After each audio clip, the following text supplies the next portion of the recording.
Okay, well, good afternoon and welcome to the BPIF's webinar on carbon emissions and carbon footprinting. I think I'd like to say a little bit about terminology to begin with, and that is that from my perspective, carbon emissions and carbon footprinting virtually the same thing. Carbon footprint is probably just a total of the emissions from individual items, so I will be using those terms interchangeably. So, who am I? Well, my name's Steve Walker. As Mika said, I'm the Commercial Products Manager of the BPIF, and my role includes running the BPIF's Climate Change Levy Reduction Scheme, which is now unfortunately closed to new members.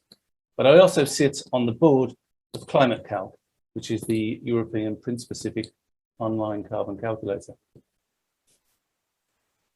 In this webinar, I'm planning to take you through the reasons for the current emphasis on emissions and carbon footprinting, explain some of the jargon used, show you some of the source material, and go through some of the measures printing companies will need to adopt in order to satisfy the legislation in some cases, or to keep their customers happy.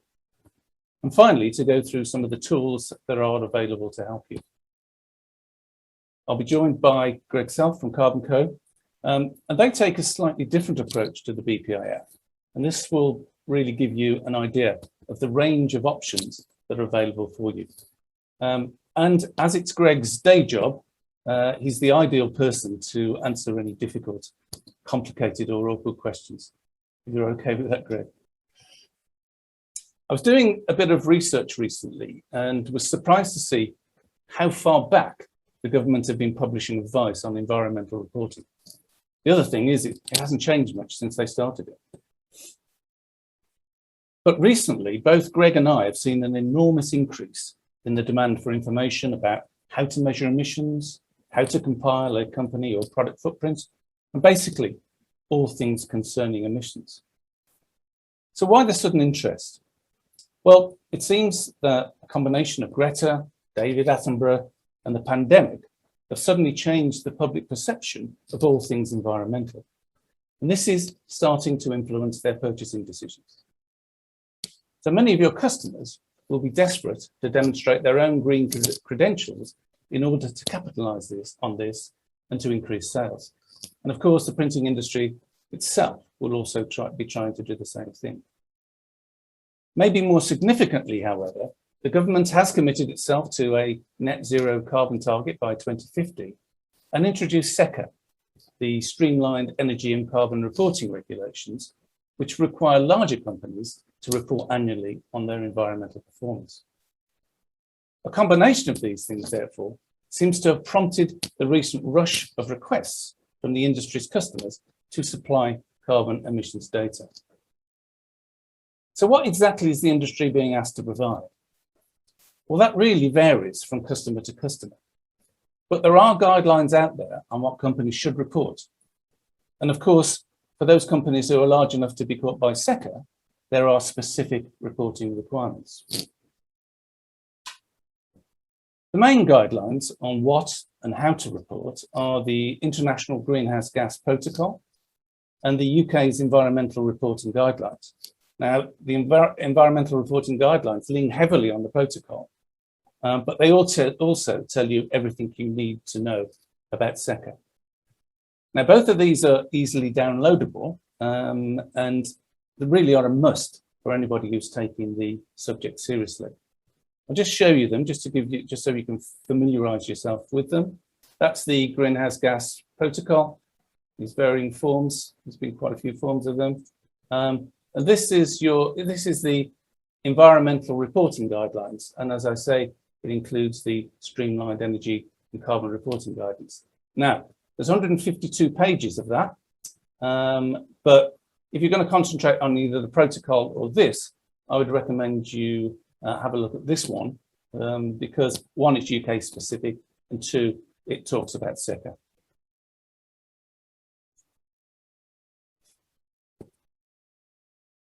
Both of those documents, however, split emissions into three scopes. Scope 1, which are direct emissions caused by the company's use of fuels. So in general, it's gas, LPG, and fuel used by company-controlled vehicles. Scope 2, which are indirect emissions, but caused by company activity. And this is basically its electricity usage. And finally, Scope 3, which are all other indirect emissions caused by the activities of your suppliers and customers. And one you could argue you have very little influence over. It includes commuting, water usage, third-party freight, and the emissions from the production of consumables, such as inks, plates, IPA, varnishes, and of course the big one, which is paper and board. But why do I say that's the big one? Well, if I quickly show you the Intergraph recommendations on emissions reporting, it shows you two things. Get that up. Firstly, it shows you that Intergraph reckon it's practicable to cover 95% of a company's emissions. That's all. The other 5% is just not worth doing, or it's not practical at the moment. It then shows, it's done an analysis of the carbon footprint of a web offset printer, and it shows that of their footprint, 61% is likely to be paper. And then we think in the industry as a whole, as this is a web offset printer, in the industry as a whole, it's probably between 50 and 80%. So as you can see, Scope 1 being gas and company fuel mileage, Scope 2, just electricity, that's not too difficult to quantify. The issue comes with Scope 3, as it's such a big category. Fortunately, for those companies who are covered by SECA, and those are the companies who are larger than small and medium-sized enterprises, the regulations only require them to report Scope 1 and Scope 2 emissions, which according to Intergraph covers around about 24% of the site's emissions. So why, you may ask, when the regulations only require companies to report on their own emissions, are they asking their suppliers, including the printing industry, to supply emissions data? Shouldn't they just be getting on with reporting their own? Well, the answer is that SECA not only requires companies to report Scope 1 and Scope 2, but it does recommend a company reports Scope 3. It encourages companies to look at their supply chain and measure as much of Scope 3 as it can, as does the Greenhouse Gas Protocol. So in order to demonstrate their own environmental credentials, your customers are going beyond what's simply required of them by legislation. And I think if we take a look at it from, say, a publisher's perspective, you'll probably see why. A publisher's own footprint is likely to be very small. It's likely to be its gas usage, its electricity usage, and its company car mileage. And it wouldn't be able to convince its customers that a magazine's footprint only includes those small amounts of emissions. They'll want to know about the paper, about the inks, and about the printing. And they've produced, the PPA, the Professional Publishers Association, they've produced a questionnaire which they've recommended their members send to their printing customers. And I thought it might be useful to go through some of the questions on that one. Just pull that up. As it states in the beginning of this questionnaire, the majority of the emissions for publishers from their products comes from the supply chain. And therefore, that's where they're going to go to try and get the data. It says here, the main source of an environmental impact of publisher products and services is in the supply chain, as demonstrated through the Scope 1, Scope 2, and Scope 3 GHG measurements that they have compiled for their products. And these are some of the questions that they'll be asking printing companies. First one, have you calculated the carbon footprint of your printing and finishing processes? Have you calculated it by print facility, which is what normally companies do? They will come up with a figure, carbon footprint for their print facility. Have you done it by your process? Now, I don't know many companies who will have calculated their carbon footprint by their process. The third one, by customer, is more common, and probably Greg's found this as well. I'm getting lots of companies coming on to me and saying their customers want to know what the carbon footprint is of the jobs that they have supplied them over the year. If you have calculated your carbon footprint, what does it cover? Does it just cover your gas, electricity, and company mileage, scope 1 and scope 2? Or does it cover scope 3 emissions? And if so, how many of those scope 3 emissions? Question 3, have you calculated the impact of transportation of printed products to mailing houses? If so, what emissions factors have you used? And what results have you produced? Do you make this calculation available? And presumably, if not, why not? How has the carbon impact of paper products changed over the past 5 years, 10 years? I think that's purely squarely one for your paper suppliers. If you have measured your carbon footprint, have you set targets to reduce that footprint? If so, what are they? And how have you come about those targets? Are they science-based? Whatever that means. And then finally, please detail your strategy for achieving your greenhouse gas emissions reduction targets. Okay, you've measured your footprint, you've got a target, but how are you going to reach it? And I think, I was on the phone to a company yesterday who has a meeting today, and that company is asking them all of these exact same questions. And he was in a panic, wanting to know how he could answer those questions. The one thing you can be sure about is that the industry is going to get more and more of these sorts of questions. In my experience, and I think Greg and I have chatted about that, this is one of the simpler ones. So, regardless of what the legislation states, it's really down to what the customer is looking for. If they want scope 3, then you'll need to try and provide it. This means really that the first step in measuring your emissions is to decide on what you need to report. And that will depend on 3 things: what your customers want, whether you need to comply with SECA, and whether you wish to blow your own environmental trumpet and cover as much of your emissions as practical.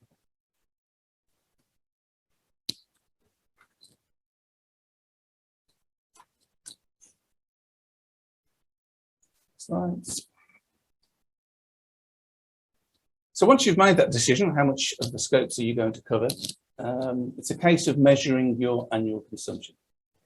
Electricity and gas from your energy bills, car mileage from expense forms. And if you wish to cover some of scope 3, water from your water bills, paper bought and recycled from paper bills and recycling rates. Then converting that into tons of CO2 equivalent for that year. Fortunately, the government produces the latest conversion factors every year. Again, these are easily downloadable. And I'll show you the latest one for 2020, as this is the Bible for most emissions factors commonly available. So you see the UK government's greenhouse gas conversion factors, the company reported. Now, these emissions factors cover scope 1 and scope 2, and many, but by no means all, scope 3. So it's simply a case of multiplying your consumption by the appropriate emissions factors, and you have your carbon footprint or measure of your emissions. As you can see, this includes fuels, so you've got natural gas there, refrigerants, you go along, passenger vehicles, and it categorizes those into different categories. UK electricity figures, transmission and distribution, water supply, material usage. And this covers things such as wood, plastics, tires, books, metal, plastics, and paper and board. So it gives you emission factors for all of those. But as you can see, it's not that easy to get through, and which ones do you use? So what I've done, and what will soon be going on through the BPIF website, is produce a template which takes out all of the common emissions factors that you're likely to need to use. It covers scope 1 and scope 2. And according to, and some of the more common scope 3 conversion factors. And according to Intergas figures, it's likely to cover around about 79% of a printing company's emissions, as it includes paper and board. It's therefore simply a case of adding your consumption figures into the blue sections, be it kilowatt hours, miles, or kilograms, and the tool will do the rest for you. And then you have a footprint that covers most of your emissions. It splits it between scope 1, scope 2, and scope 3, and it also gives you an intensity metric. And one of the reasons for that is because an overall absolute figure of your emissions, what does that tell you? Given that 60% of your emissions are paper, the higher your carbon footprint, the higher, all that means is the higher your paper usage. So if you can express it as a ratio to employee numbers, to turnover, to paper usage, then you've got more of a chance of improving that.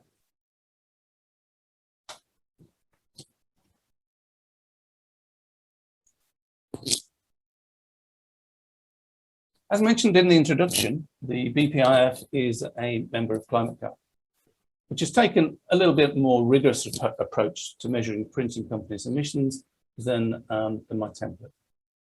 It has followed Intergraph's guidelines and aims to cover those scope 3 emissions that aren't readily available and certainly don't appear in the UK's government's emissions factors.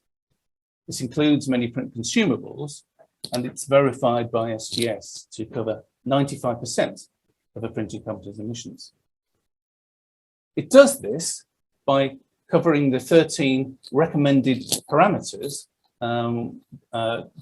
recommended by Intergraph. And I'll just show you these.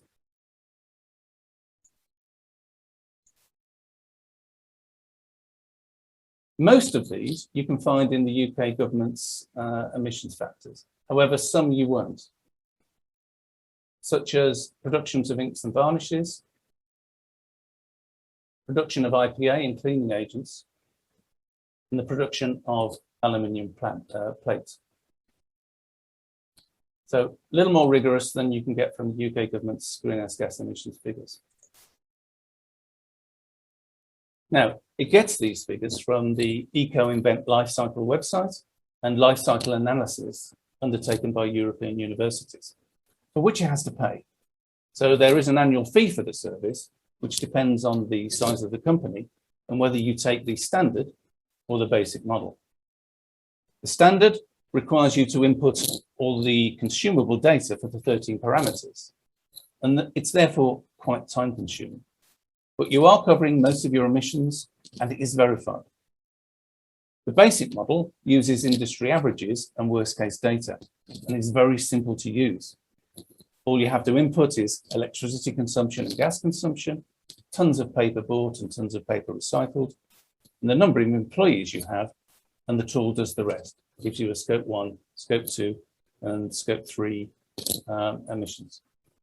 Both will allow you to input papers of differing emissions, so you can offer your customers papers of differing emissions, and both will produce a carbon footprint for a specific job. In the case of the basic model, by simply inputting tons of paper used and distance of the customer. So the standard model is more complicated than the template I showed you, and the basic model is even simpler. However, as it uses average and worst case data, it's likely to give you a higher figure. And that's important if you're being compared to another printing company, or if you're actually offsetting your emissions. The last thing you want when you're offsetting emissions is a higher figure, because it will cost you more. But who is to say how much of your emissions you need to cover? SECA and the protocol recommend looking at scope 3, but they don't insist on it. And they don't say how much of scope 3 you need to cover. The BSI publicly available standard 2060 on carbon neutrality stipulates that a site should cover 95% of its emissions if it wishes to follow their methodology to become carbon neutral. And that's a tall order. However, ClimateCalc gets you there. Again, the methodology you use depends on what you're after, what you want to demonstrate, what your customers are after, or whether you need to comply with the legislation. Although, having said that, SECA only requires you to report 24% of your emissions? And is a printing company really going to ignore the emissions from paper? Whatever methodology you use, either by doing it yourself, using the government greenhouse gas emissions figures, using the BPIF template, or ClimateCal, or any of the other methodologies that are out there, the process is the same. Measure your consumption and then multiply it by the available conversion factor. The trick is deciding what to cover. So as you can see, other than the SECA regulations, there are no hard and fast rules in this area, only recommendations. And this is one of the reasons that we've invited Greg Self along, as Carbon Co do things slightly differently. And it seems to be going down well with many in the industry. They also offer a carbon offsetting service, which members may feel suits their needs. And certainly that's something that the BPIF doesn't provide. So that's the end from me until we get on to questions. So now over to Greg. I'll now stop sharing the screen. Thanks, Steve. Get my screen up.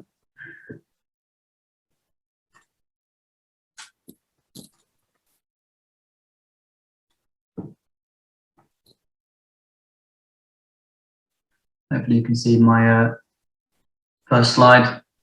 Adorable little red shank Dukins baby. Good. Okay, thanks, Steve. Just a quick introduction. I run a campaign called Carbon Co. We administer carbon balance paper on behalf of World Land Trust, as well as offering mainly print businesses carbon reductions or carbon measuring solutions. For the past 7 years, I had also run the Two Sides campaign. So probably many of you on the call would recognize me from Two Sides, but probably just an important starting point. Carbon Co, Two Sides, completely separate campaigns. They just happen to be run from the same office and also have the same managing director. Really important now, completely separate entities. As Steve said, lots of ambiguity in sort of carbon, whether it's measurement or offsetting. I think a lot of what we're doing, a lot of what BPIF are doing, a lot of what many companies are doing are all built on the same principles, and it really is getting more and more clarified as this becomes more popular and more important for many businesses and governments. So like BPIF, we also follow very stringent guidelines on measurement, mainly the GHG protocols, which are the internationally recognized and most adhere to protocols for carbon measurement. Steve would have covered a bit of this, but it's always good to start with some context. The government, as we know, they've got net zero ambitions by 2050. From a business perspective, something that many of you as printers will be experiencing probably now on a weekly, if not daily basis from your customers. Many of these businesses now have carbon neutrality goals and carbon reduction objectives, and a big part of this will be their supply chain. Steve pointed out, whether it's a publisher, most businesses, their scope 1, scope 2s are pretty small. So they're looking at their scope 3s, and in our industry, it's going to be a big part of their impacts, like for publishing and printing. So they are now approaching their suppliers and saying, what are you doing? What have you measured? What are you doing to reduce it? So really, really important that every business, whether it's in the print industry or further afield, at the very least, measure their footprint by the standards that are available. Again, sort of jargon busting, net zero carbon neutrality. This is being clarified more and more as time goes on, but generally speaking, carbon neutral covers scope 1, scope 2, and offsetting those by carbon removal activities. Whereas net zero, which is a term which is becoming much more science-based, covers scope 1, scope 2, and scope 3, going back to Steve's 95%. And offsetting, although a temporary part of that, that's very much focused on reducing your carbon emissions based on the 1.5 degree target set by the UN, the IPCC, and other leading bodies on climate change fighting.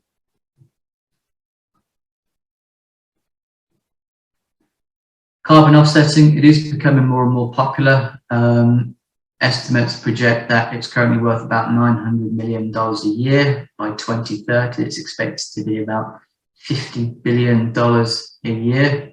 And so it is a huge market and it is growing rapidly, which is great for many conservation groups in the world which are offering legitimate projects, but it also is open to being taken advantage of. There's a lot of money being thrown at offsetting campaigns, so really important you as a business and the brands that you work with thoroughly investigate and look at the benefits of these different programs.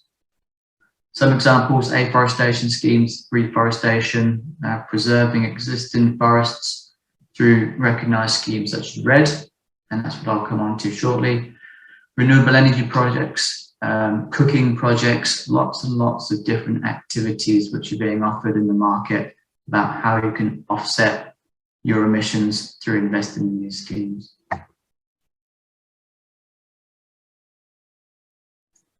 So Carbon Bounce Print and Paper, which is the program that we offer to the print industry, and we have been offering since 2010. This is growing and has been growing quickly, and a big part of that is the ease of scalability of this program. And it is easy and simple because we do use the average European carbon footprint for paper. So Eurograph collect footprints based on a standard set of 10 toes from all of the mills in Europe. They then accumulate these figures and then publish that average impact per ton of paper every 2 or 3 years. So by using that, we can offset any paper that's being produced in Europe. It means there's one logo, there's one message. Makes it much easier for you as a printer to be able to sell to your customers, but also those customers able to communicate that to their own consumers. And we do this in partnership with a charity called World Land Trust. They are a wonderful charity. We are particularly thrilled and humbled to be able to fund them. We are raising a significant amount of money for them every year now, which is being invested in serious, real conservation efforts around the world, which I'll come on to. Give you an idea of usage so far, well over 3,000 brands are using Carbon Bounce paper. We have so far to date balanced around 200,000 tons of carbon. And to give you an idea of the growth that we're experiencing this year, we should be carbon balancing around 70,000 tons of carbon. So 200,000 since 2010, this year will be about 70,000 tons of carbon. So this is growing quickly. And this is the same across many other carbon offsetting programs available. Something that's relevant to the BPIF members is the Carbon Bounce Printer Network. We now have 36 Carbon Bounce printers. There were 11 this time last year. We should have over 60 by the end of this year, and we'll expect similar growth in the coming years.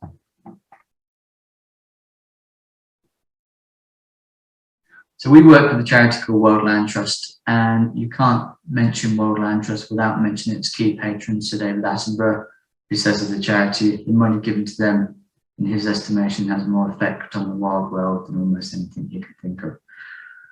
As much as we don't completely like to overemphasize the relationship with David Attenborough and World Land Trust, clearly when you're talking to your customers, working with a charity, then funding a charity which is supported by Sir David Attenborough, Chris Packham, Steve Backshaw, Bill Oddie, all of the leading UK environmentalists, you know they're doing some good stuff, and your brands and your customers will recognise that, and hopefully you would recognise that too.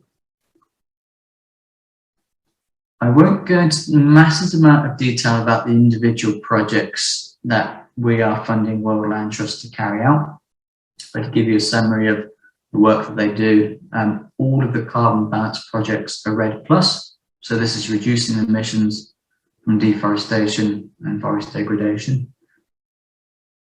All of the work supports 17 of the UN Sustainable Development Goals. It isn't just carbon offsets. This isn't just buying carbon offsets as a commodity. It's very much about supporting biodiversity, supporting climate, supporting the communities that rely on these parts of the world for their income. The project that we have been invested in to date is an area called Kien Ngoc Trong in Vietnam. It's about 50,000 acres of forest, 40 plus endangered species living in there. And just as an example of the work World Land Trust do to develop the economic needs of local communities would be an example like FSC have recently issued their first certificate to the area, which is the first in the region. So that's working with the communities to don't necessarily like using the word educate, but to support them in a transition from illegal wood extraction for income to more sustainable means. And so because of these multitude of benefits through this work, it gives you as a business and your customers much more impactful messaging which they can then relay. Because as well as it being an ecological benefit, it's really important, as we all recognise and appreciate, that this has to be good for business. We are soon to be launching in Guatemala as well, which is a VCS CCBA gold standard project. And again, I won't go into too much detail, but those of you that are more aware of carbon offsets and carbon reporting, particularly through SECA, there are certain standards for offsets that must adhere to be able to publish those formally. And part of that is third-party accreditation. So we now offer these credits in Guatemala with similar benefits, people, biodiversity, and also carbon offsetting.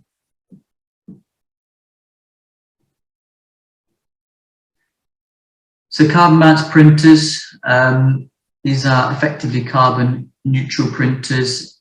We always start with the same method as BPAF-2, is measurement, conforming to the standards of GHG protocol and also SECA requirements. Verifying that footprint, really important. And then that footprint is then balanced through those World Land Trust activities that I just spoke about. Now, carbon balance printers then have access to a multitude of resources, logos, marketing materials, various other advice about how they can use this new status, not only in their environmental reporting and their ESG reporting, but also how you can use it to strengthen existing relationships with customers, but also win new business.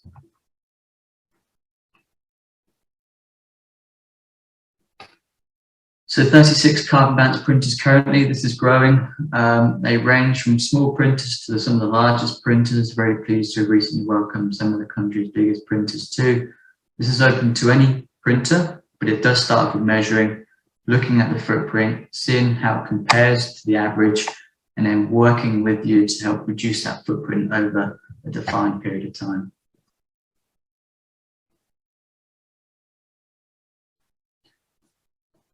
A big part of this is communication. Carbon offsetting or any other environmental activity is clearly important for not only the planet, for net zero, climate change, any formal reporting, but it has to be relevant and right for your business. You have to be able to use this to win new business, strengthen existing business, and hopefully be a sustainable business. It is a completely different market to what it was a few years ago, particularly from what happened last year. And businesses now have an option, they have the choice. Particularly in our industry, there is always that risk of racing to the bottom and dropping prices, or there are ways to differentiate yourself and become leaders on the environment and sustainability. And to be able to do that, you have to be able to communicate it. And it is really positive to see that many businesses within our industry are choosing that latter option of investing in their sustainability rather than just dropping their prices. So ways to communicate this as a carbon balance printer is a carbon balance printer logo, which would show you in your relationship to World Land Trust. Carbon balance printers have the exclusive ability to use the carbon balance print logo on their customer work. This is where carbon balance paper has been specified and it's been printed by a carbon balance printer. Similarly, those businesses that are producing, converting cartons and paper packaging can use a carbon balance carton logo and the carbon balance paper logo, which is available to anybody that specifies carbon balance paper, either through our merchant partners, Antalis, Denmark, or Fedrigoni, or through the Carbon Balance Paper online calculator, where any paper can be balanced directly with the World Land Trust. And just some examples, I have great joy in routing through my girlfriend's direct mail whenever it drops through her letterbox, because she gets a lot of it, and it's really good to see that the Carbon Balance Paper logo is being used more and more by some of the country's biggest brands. The new sort of disruptor subscription brands, HelloFresh being a big advocate. Ocado magazine has been carbon balanced for some time. This has been adopted more and more. The logo is now reaching millions of people. We would say it's the most widest reaching carbon offset program, not just because of the growing number of printers, but also because of the logo usage used by these well-established brands. And when we think about ways that you can strengthen those relationships with your customers, one way using a logo, really important, giving them certificates outlining how much carbon has been offset by them using you as a printer, and also how much forest area has been protected through their actions via World Land Trust.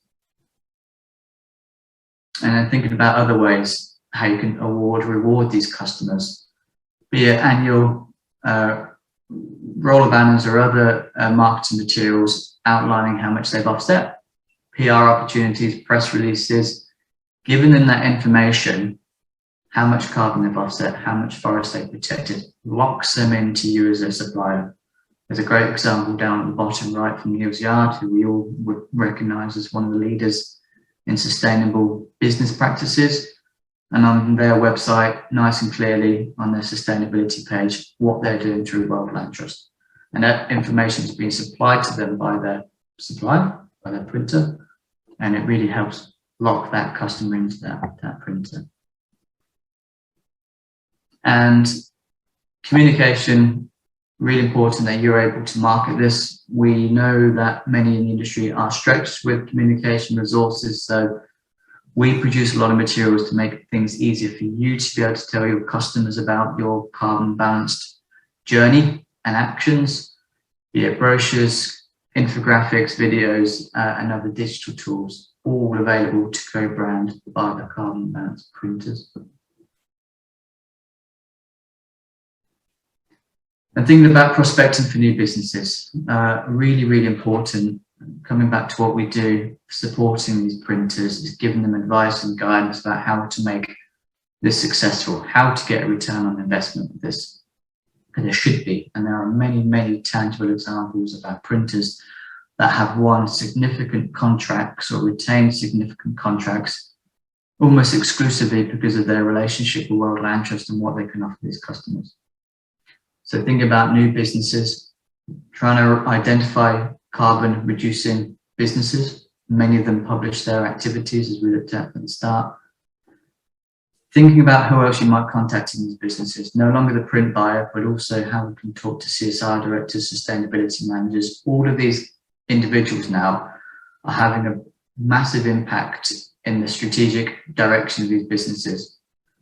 Whereas 5 years ago, 10 years ago, the CSR manager probably would have been one person in a business, would have been labelled the tree hugger and not really listened to on the board. Now these persons are very much sitting there with the financial officers and marketing officers making decisions. So reaching those that are making those procurement practices and procurement policy is really important for you to try to identify and target those people. And from a marketing perspective, many opportunities throughout the year where you can use as a springboard to communicate your status, be it as a carbon balanced printer, be it as a carbon neutral printer through any other scheme. There are many schemes available. There are many opportunities for you to communicate this, for you to reach new audiences, new existing audiences. Be it International Day of the Forests, some particularly relevant ones to the World Land Trust Programme. The UN recently launched this decade of ecosystem restoration.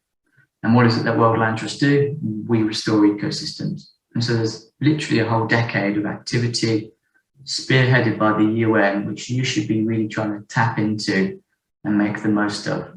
So lots of marketing opportunities. And again, from the experience of our 30+ carbon balanced printers, they are getting a really positive reception, because it means their brands and their customers can also tap into these days, communicate what they are doing through the World Land Trust.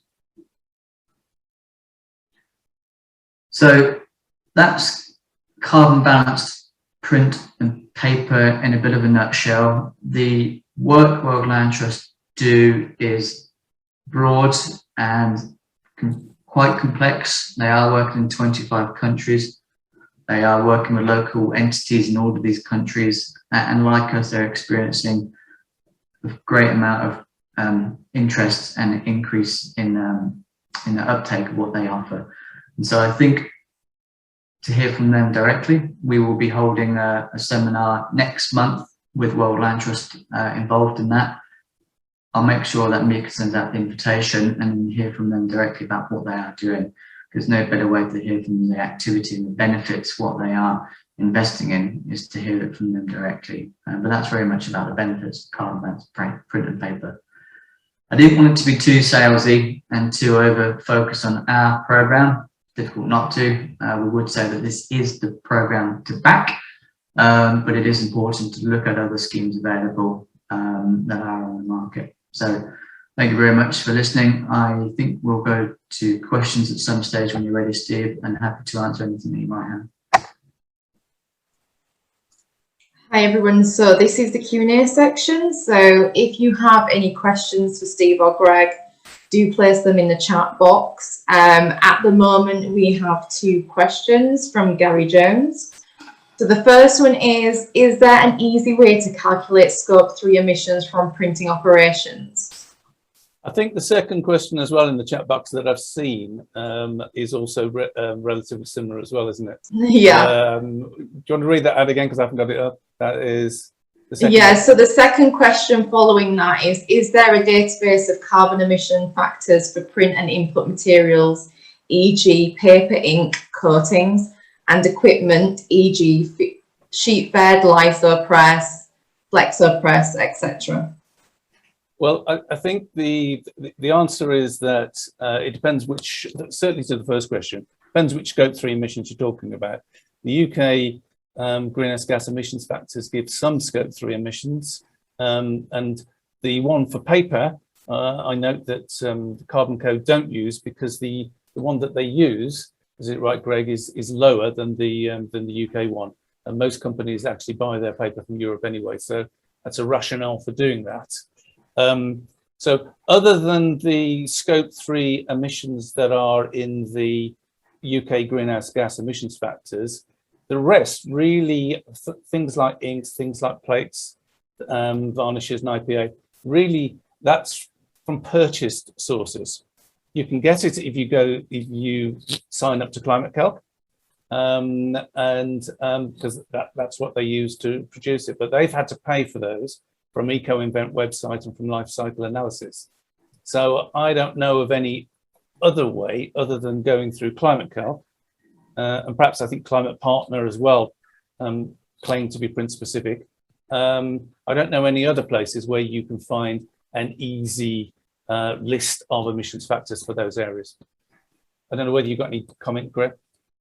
No, I think it's the same. There are certain bodies like EcoInvent that publish averages. Many more suppliers now are publishing, certainly commissioning their own life cycle analysis for their products. I think a big part of that comes from pressure from their customers. And so it should be you asking your ink suppliers, your plate suppliers, what is the footprint of this? And then adding that pressure, because it's only when customers are asking, particularly en masse, that it really helps push them to start conducting some of their own research. So ask your suppliers first, as Stu suggested. There are some online ones, but industry-specific materials, like for the print industry, harder to find averages. And of course, you can find it through, you can use them through Climate Calc, but that is chargeable. I think the answer really is you won't get it for nothing. No, and we always tell printers and anybody that we're talking about carbon footprinting with, it is a journey. It can be overwhelming when you try to cover every single element of your Scope 3. It is all about transparency and honesty, that when you do your footprint inventory and you've done your Scope 1, Scope 2 completely, because that is relatively easy, Your scope 3, there will be lower hanging fruit, such as the paper, as I mentioned. Delivery impacts are becoming easier. Royal Mail are due to publish some research early next year about the average impact of mail and distribution. There will always be impacts in scope 3 which are tricky, and it's about how you report it, recognizing that we couldn't find any information for inks that we found reliable, so we omitted them from this report. And so it's just about transparency and honesty and treating this as a journey, because your customers are doing exactly the same thing. You can't do it all overnight. This is going to be a journey which is going to be indefinite. 2030, 2050 different goals. This isn't something that needs to be done today, the whole journey, but it should be something which is in the pipeline. Thank you. We have another question from Andrew Gilbert. For carbon balance paper, would you use Eurograph averages or specific manufacturer emissions? So that's something that comes up quite a lot, and so we only use specific manufacturer emissions for paper products produced outside of Europe. The benefit of using that average is it can be applied to any paper, and so when we look at a brand that might be having 6 or 7 different paper grades within a project, be it the envelope, cover, text, paper wraps, whatever it might be, having that one factor makes it very simple for you as a business to be able to tell them what the footprint is. There will be those that use paper from Scandinavian mills that might say, well, our footprint's 250 kilograms per ton. But there will also be those that are from Central Eastern mills, which might be 1,000 kilograms per ton. So we know from our own analysis of what we have balanced to date that that average works out pretty well with what is actually balanced in terms of paper grades. So we don't have any ambition to introduce manufacturing specific ones, but it should still be within your customers' estimates that they are looking at their specific carbon impact of the paper. And if it is lower, we say, great, you're offsetting more carbon than you need to, you're giving World Land Trust more money. If it's higher, we say, okay, well, have you considered looking at other suppliers or other grades which might be closer to that average? And so what that average does at the very least is set a great benchmark. So if you're higher than it, and it's currently 616 kilograms per ton of paper, there might be room to maneuver. If you're lower, great, you're overbalancing. Okay, that's fab, Greg. We've got another question from Nigel Dent. Is there advice out there for the print industry on which renewable energy solutions, including energy storage, that can provide different levels of carbon saving and which are best for different types of print organisations? I think from a renewable energy perspective, that's a relatively, renewable energy solutions, including energy storage, energy storage gets a bit trickier, but renewable energy solutions, that should be almost the first thing printers do. Measure the footprint, look at actually your scope 2 is 65%, 85% of your overall primary emissions. The first thing you should be doing as a business is getting a quote from a number of different renewable energy suppliers about how to switch your energy supply to those renewable sources. It is a relatively quick process. It's more expensive than traditional energy sources, but something that you should be looking into and getting those quotes.